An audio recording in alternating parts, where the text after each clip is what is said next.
Welcome to Compelling Topics, the only channel dedicated to the perspective of leading researchers from the Italian independent scene. Let's turn your minds on.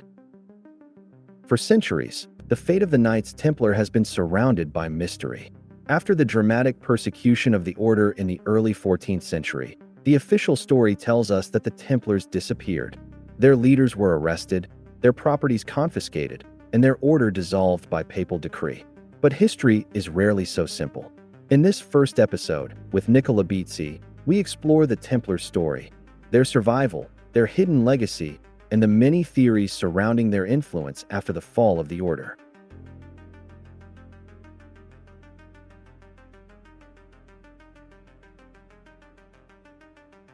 Non nobis Domini, non nobis, sed nomini tua de gloriam. Not unto us, O Lord, not unto us, but to thy name give glory. This evocative Latin quotation, drawn from Psalm 113 of the Old Testament, passed into history as the motto of the Militia Christi, the paupers Commilitones Christi Templiques Salomonis, the poor fellow soldiers of Christ and of the Temple of Solomon, better known as the Knights Templar. A legendary reality, one that has inspired novels, stories, conjectures, and an extraordinary body of historical and speculative literature. But who were the Knights Templar really? What project did they pursue? What lay behind their foundation?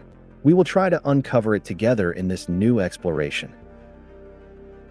Rarely in history has an institution like the Knights Templar been so deeply mythologized for so long. Around the Templars grew countless stories and entire literary traditions, and in the popular imagination, they have always been surrounded by an aura of mystery. A mystery that takes us back to darker times. The age of the Crusades, the era of battles, a world that leads us to the east, to the Holy Land, and to the wars fought for the conquest of Jerusalem. The official birth of the Militia Christi, that is, of the Templars, is traditionally dated to the year 1118. It is a remarkable date because it marks the appearance of an order of warrior monks, something that had no precedent in history. This new order received lodging from the King of Jerusalem in what were described as the ancient stables of the Temple of Solomon. Jerusalem, we must remember, had been conquered at an enormous cost, through a long trail of bloodshed and the loss of countless lives during the Crusades. But who were these knights? The chronicles speak of 9 founding knights. Their official mission was to patrol the roads of the Holy Land in order to protect pilgrims. But is it truly plausible that 9 knights could control such a vast territory as the Holy Land and ensure the safety of travelers? In reality, this explanation appears more like a legend, or perhaps a convenient justification, concealing something else entirely. So let us take a step back and try to understand how this order truly came into being, an order that overturned the traditional structure of medieval society.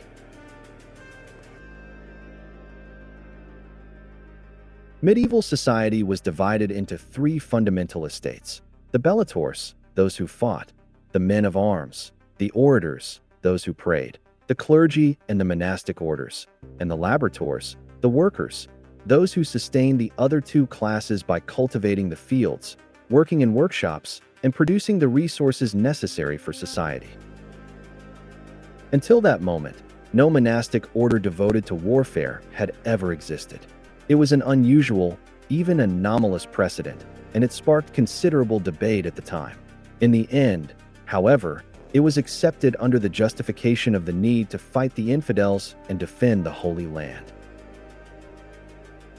For a monastic order, taking up arms was something profoundly significant, something that even seemed to contradict the very principles of the Church. To wield a weapon meant the possibility of taking a life, but also of losing one's own. So what allowed monks to become armed knights? In reality, as we will see, they were not monks who turned into knights, but rather knights who adapted themselves to monastic life, a phenomenon without precedent that would profoundly shape European history. As mentioned earlier, the official date for the establishment of the Militia Christi is given as 1118, although documentary evidence and letters suggest that this peculiar order already existed several years earlier.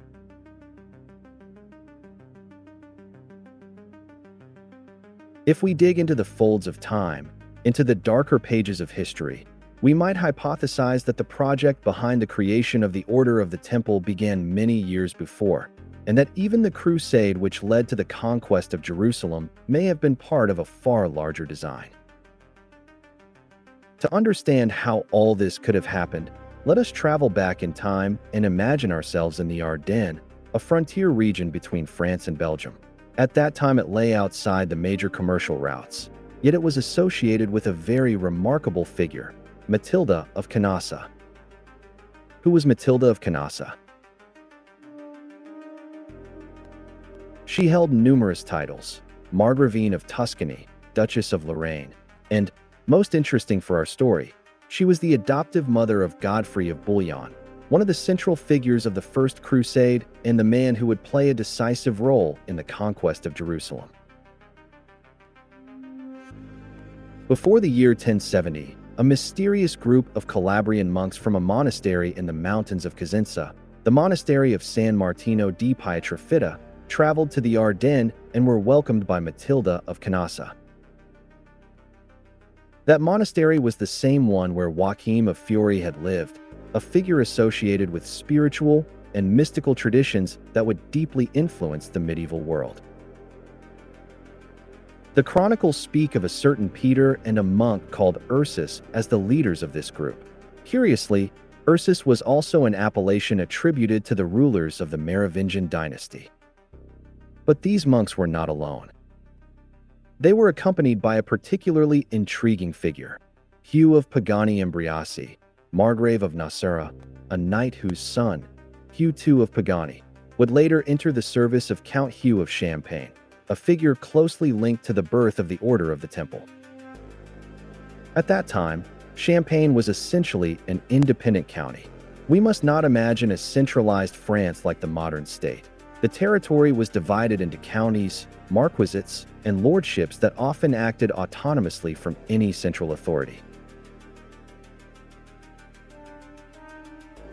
According to certain historical studies, particularly those of the scholar Diego Marin, the dynasty ruling Champagne may have descended from the House of Makir, a lineage of Jewish origin linked to Theodoric Makir, son of the last Galuda of Babylon, that is, the final leader of the Babylonian Jewish exile.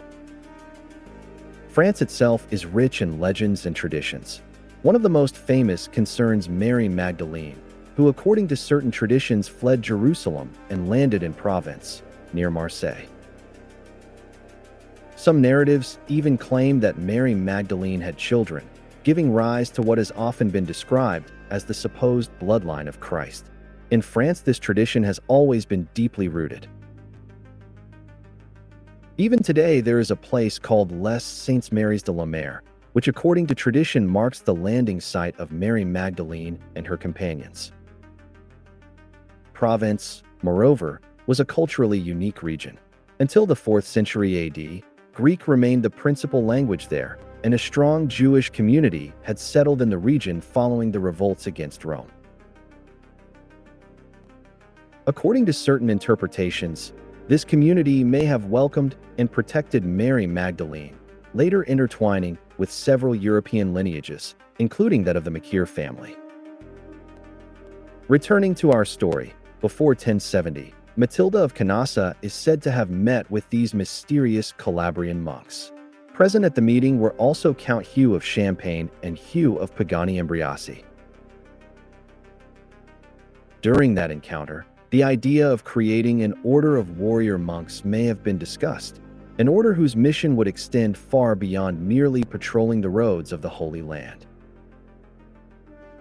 It is possible that a far broader plan was conceived, a geopolitical and religious project aimed at profoundly transforming Europe, and perhaps even the Church itself.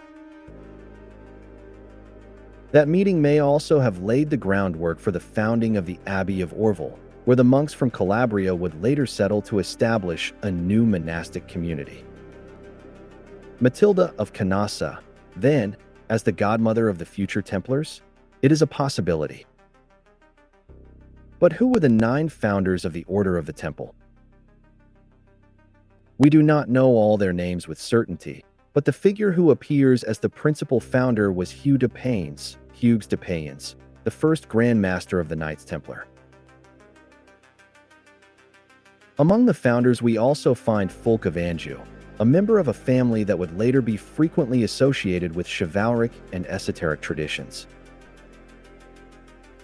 Bernard of Clairvaux was formally just an abbot, yet in practice he was listened to by popes, cardinals, and kings alike. He was one of the most respected and feared figures of his age. If Matilda of Canossa can be considered the godmother of the Templar Order, Bernard of Clairvaux was probably its true architect, the man who planned its foundation and, above all, secured its official recognition by the Church. The creation of an armed monastic order was not accepted by everyone. Within the Church there were strong divisions on this issue. Yet Bernard of Clairvaux was also the great promoter of the Crusades. He worked tirelessly to mobilize Christendom and persuade the Church to organize military expeditions to reclaim the Holy Land. He preached in public squares, addressed crowds, forged political and diplomatic agreements.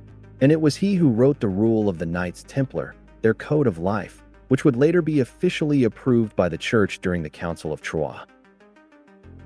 But what were the Knights Templar actually doing in the Holy Land? Patrolling the roads to protect pilgrims appears to have been little more than a public facade.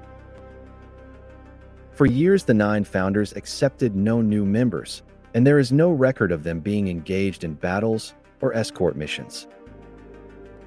Instead, it seems they devoted themselves to something else entirely: underground excavations. It is documented that during the period in which they resided in Jerusalem, deep tunnels began to be dug beneath their quarters. These tunnels were likely intended to reach the foundations of what had once been the Second Temple of Jerusalem, the Temple of Herod, destroyed during the Jewish wars at the time of the Roman conquest led by Titus, son of Vespasian. Those tunnels still exist today. Modern archaeologists have identified and explored them, discovering within them several Templar artifacts. And it is precisely here that one of the most mysterious chapters in the history of the Knights Templar begins. The excavations beneath the Temple of Jerusalem reportedly yielded objects dating back to the time of the Crusades: Templar crosses, swords, and various artifacts from that era.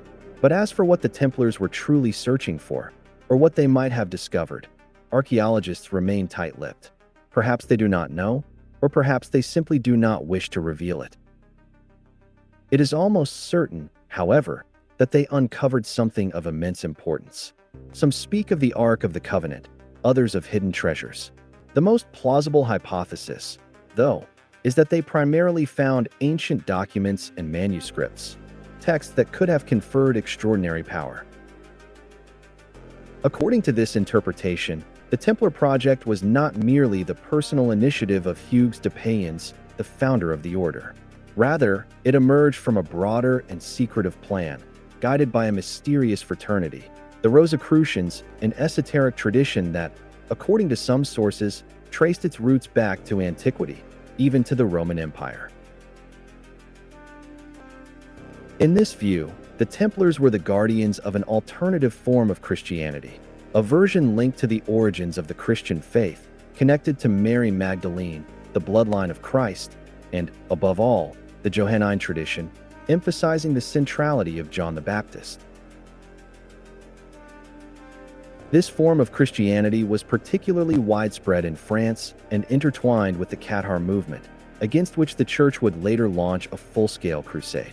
The Templars, while officially professing loyalty to the Pope, maintained deep ties with this spiritual and cultural environment.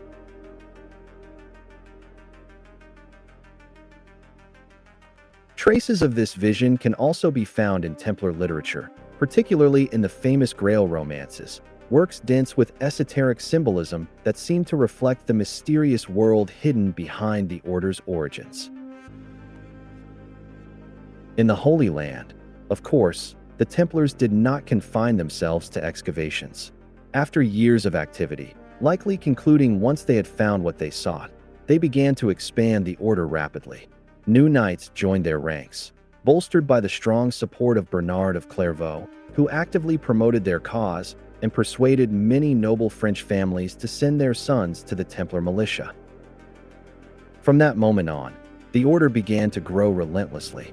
It was organized into several levels: knights, clerics, servants, and an entire network of collaborators forming the complex Templar structure. Yet the true power remained in the hands of the knights, militarily trained with extraordinary discipline. Chronicles of the time report that each Templar could face as many as 7 opponents simultaneously. Formerly devoted to poverty, the Templars eventually became one of the most extraordinary economic powers in medieval Europe, perhaps even wealthier than the Church of Rome itself. Their fame in battle spread quickly.